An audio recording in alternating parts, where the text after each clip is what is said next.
தேனு சொல்றாங்க ஆதிய பார்த்து, உங்களுக்கு ஏதாவது கோவம் இருந்துச்சுன்னா. ஆதி சொல்றாரு, எனக்கு எதுவுமே இல்லைங்க, முடிஞ்சு போனத எதுக்கு பேசிக்கிட்டு. எனக்கு எப்பயுமே மீனாட்சி மேல, மீனாட்சி மேலயும் உங்க ஃபேமிலி மேலயும் நிறைய கேர் இருக்கு. என்ன ஜீவா சைலண்டாவே நிக்கிறீங்க? உங்களுக்கு ஏதாவது என் மேல கோவம் இருக்கா என்ன? தங்கப்பாண்டி சொல்றாரு, அப்படிலாம் எதுவும் இல்லைங்க. உங்களுக்காண்டி ஜீவா மட்டன், சிக்கன், வஞ்சர மீன் முதற்கொண்டு வாங்கிட்டு வந்திருக்கான். தேவி சொல்றாங்க, ஆமாங்க. ஆதி கேக்குறாரு ஜீவாவை பார்த்து, அப்படியா? என்னவா இருந்தாலும் ஜீவா எனக்கு துணை மாப்பிள்ள இல்லையா? ஜீவா தோள்பட்ட மேல ஆதி கைய போட்டுக்கிட்டு சொல்றாரு, என்ன பிரதர் முறைச்சுக்கிட்டே இருக்கீங்க?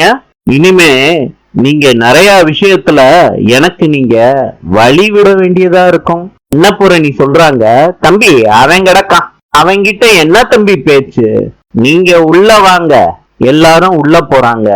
மீனாட்சிய பார்த்து ஜீவா சொல்றாரு, பாத்தியா வீட்டுக்குள்ளேயே வர்றான். மீனாட்சி சொல்றாங்க, மெடிக்கல் ஹிஸ்டரி கொடுக்க தானே வந்தான். மீனாட்சி, எனக்கு அப்படி தோணவே இல்லை.